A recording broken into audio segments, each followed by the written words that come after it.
E aí, galerinha ligada na Rádio BNI Imprensa Jovem, meu nome é Edson. Hoje estou aqui na Universidade Uninove para cobrir o evento Cerimônia de Acolhimento do Cresce e Formação de Conselheiros. Assim composta a mesa, convidamos para fazer uso da palavra a senhora coordenadora dos Centros Educacionais Unificados da Educação Integral, Maria Cecília Carline Vaz. Boa tarde a todos e todas, meninos, meninas, trabalhadores da imprensa que já estiveram conosco lá atrás, no camarim. Agradecer primeiro e com infinitos agradecimentos a paciência dessa plateia maravilhosa, o calor dessa plateia, a dedicação de vocês de virem até aqui e de nos esperar. E agradecer a paciência com que vocês nos receberam e o carinho com a nossa querida Anita Freire. É um momento assim de colher frutos de uma luta imensa que foi feita por muitos pais, mães, professores, diretores, coordenadores, diretores regionais de educação para a gente chegar a esse dia. Então a minha fala nesse momento é só de boas-vindas e agradecimento a vocês todos. Muito obrigada.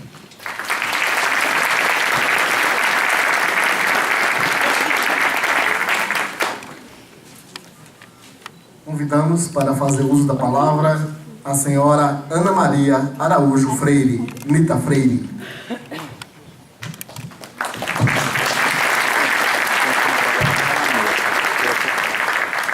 Boa tarde a todas e a todos. Antes de tudo, quero agradecer essa acolhida fervorosa, respeitosa com que vocês me tiveram junto a vocês. E eu, então, junto a vocês e vocês junto a mim. Quero agradecer essa acolhida que foi para mim muito emocionante. Eu quase que chorei ao subir aqui a escada. Eu vou aproveitar para dizer alguma coisa. Os meninos e meninas que fazem o serviço de imprensa, que vocês chamam, como é? Imprensa Jovem. Vários grupos da imprensa jovem. E um deles me perguntou, o que a senhora acha do Cresce? Eu disse, olha, é importante o Cresce? Eu digo, é importante e é necessário. Porque quando se tem um governo autoritário, não há necessidade de conselhos. Vem uma ordem superior de um senhor ou de uma senhora todo absoluto, e essa ordem vai sendo delegada sempre para aquele inferior hierárquico, até chegar às crianças e aos pais da escola, professores e pais da escola. Mas quando se quer um governo democrático, quando esse governo é realmente, autenticamente democrático, é necessário que ele escute a voz daqueles que estão se formando para serem sujeitos históricos, que são as crianças, os estudantes, e, portanto, dos educadores dessas crianças, que são os pais, quer dizer, pais e mães, e os professores e professoras, as diretoras e diretores de escola, as merendeiras e os vigias. Era assim que Paulo entendia, todos como agentes do processo educacional. Então, cresce, e hoje essa festividade que ressurge com o que Paulo tinha começado há 25 anos passados, ressurge com tanta força, com tanta pujança, que eu também disse a um dos garotos que me entrevistou, é muito difícil se arrancar e se extinguir aquilo que Paulo propôs e aquilo que ele fez, em qualquer dos espaços onde ele trabalhou. Não é como erva daninha que você arranca e acabou-se. Não. Paulo, apesar de alguns esforços, ou de muitos esforços, para extinguir, para anular aquilo que ele fez de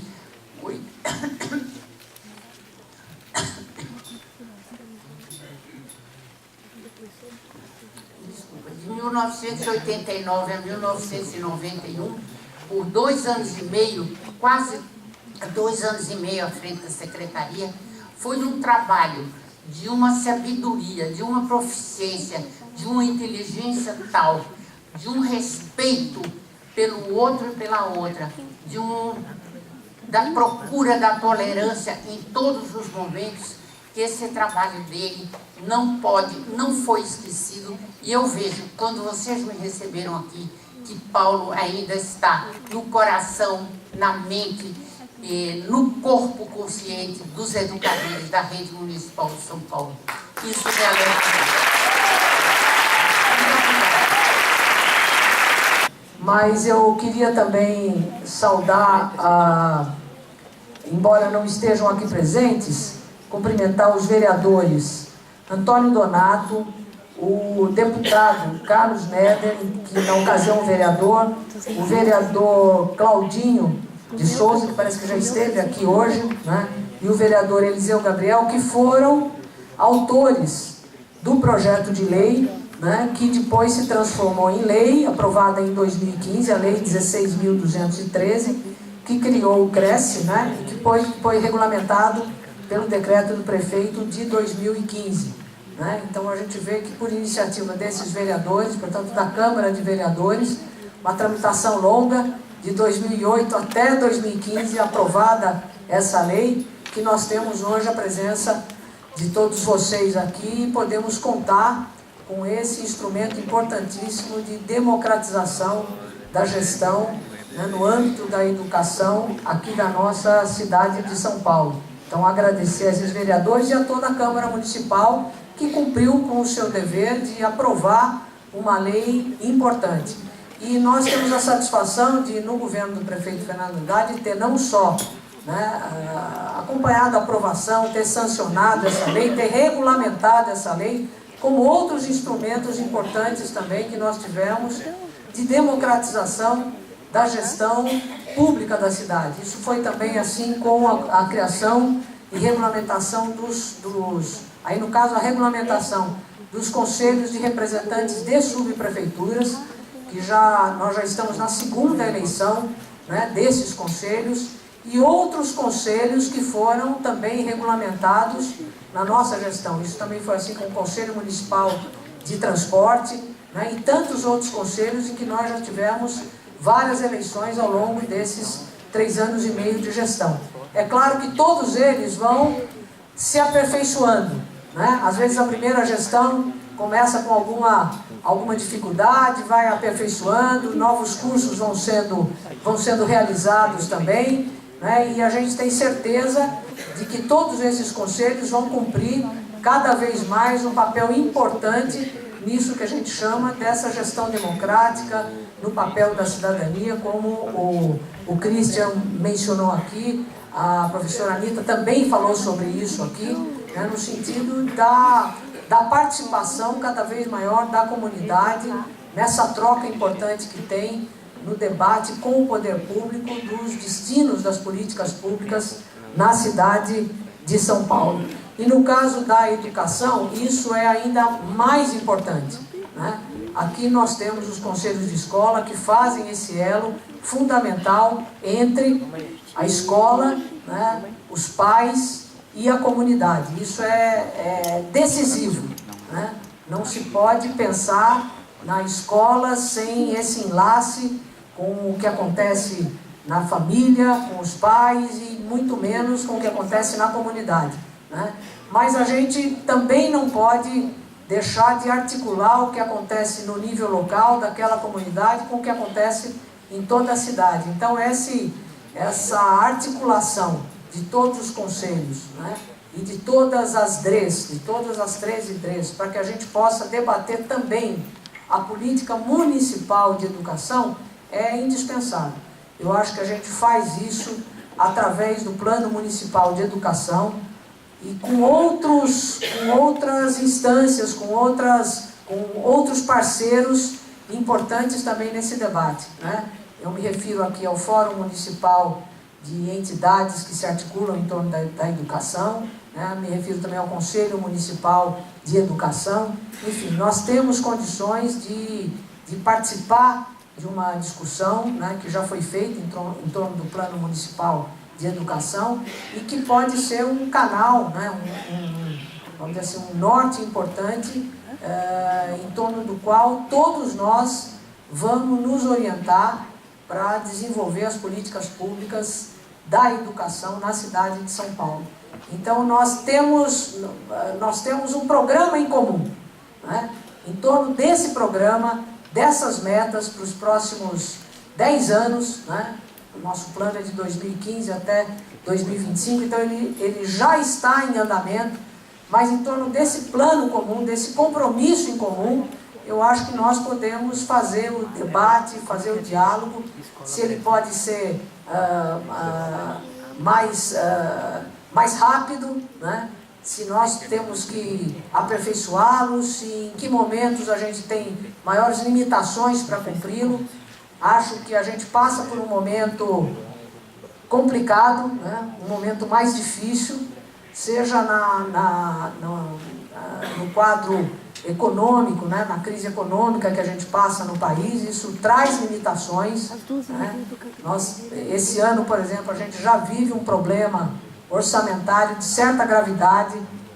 O município já tem queda de arrecadação da ordem de 6%, então isso tem um impacto no orçamento da cidade.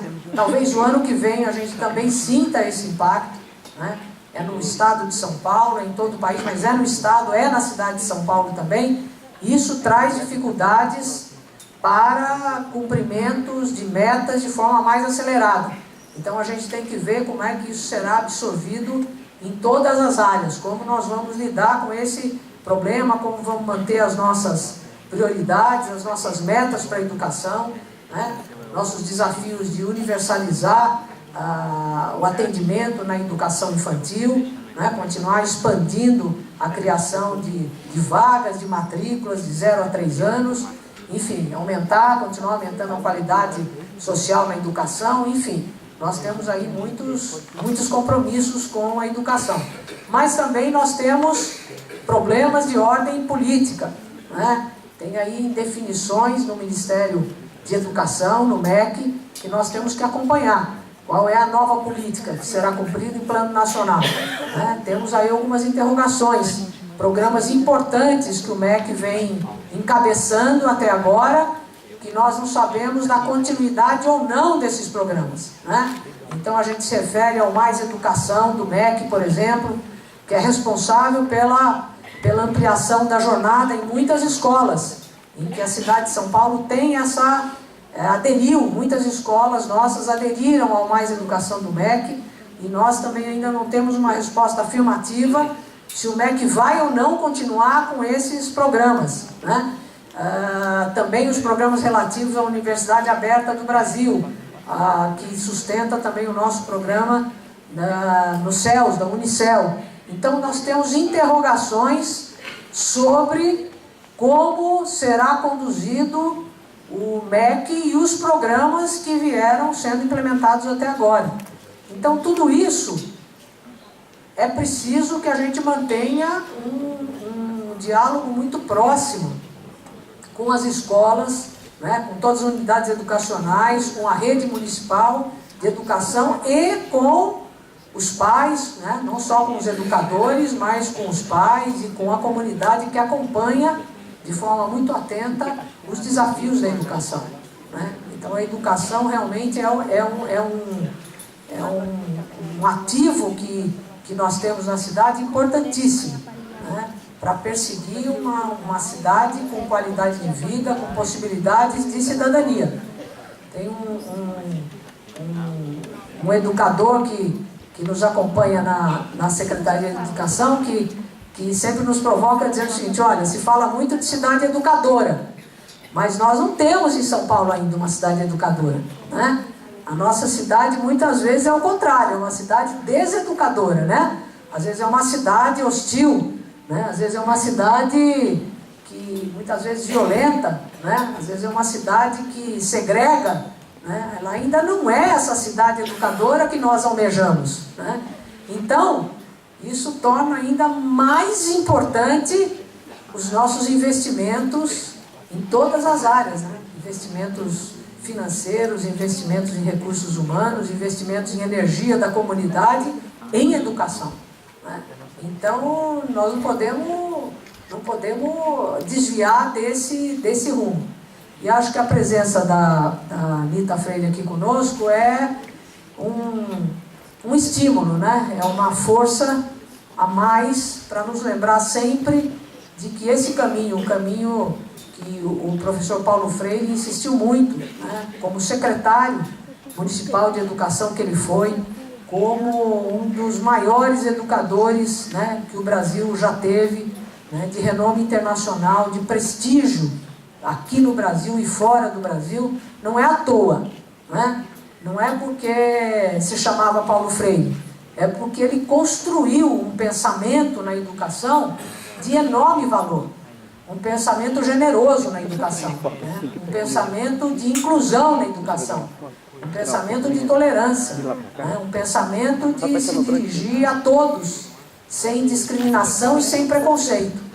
E, infelizmente, isso está em discussão no Brasil, né? No Brasil de hoje, na educação de hoje. Quer dizer, tem gente que acha que não, que a educação tem que ser uma educação, como se fala, hoje está se dizendo, né, educação sem política, como se a educação pudesse ser uma coisa anódina, né? Uma educação sem posição, uma educação descolada da realidade, né? Então, a educação não pode ser assim. A educação tem que ser mergulhada na realidade social que o país vive, né? A educação tem que ser uma educação crítica, a educação tem que ser uma educação para o crescimento da cidadania das pessoas, né? Se dirigir às crianças, aos homens e mulheres que participam da vida como ela é. Então é essa educação que nós queremos, uma educação com qualidade, né? Uma educação que enfrente os problemas que as pessoas comuns enfrentam no seu dia a dia, né? Então é para isso que a gente conta com esse diálogo, com essa parceria, e que a gente conta com os conselheiros e conselheiras que aqui estão, que se dispõem, né, a dedicar o seu tempo, a sua energia a essa participação. A gente sabe que não é fácil, né? Quem se dedica a participar dos cursos de formação, a participar de uma reunião no sábado, no domingo, num dia de semana, à noite, né, a dar um pouco de si para criar esse movimento, vale muito, vale ouro nos dias de hoje, né? Então nós somos muito gratos a vocês por estarem aqui e por se disporem a colaborar com a educação pública, gratuita e de qualidade na cidade de São Paulo, né? Em nome das crianças, dos jovens, do nosso futuro, da nossa sociedade. Então, muito obrigado a todos vocês, parabéns, muitos êxitos nessa empreitada.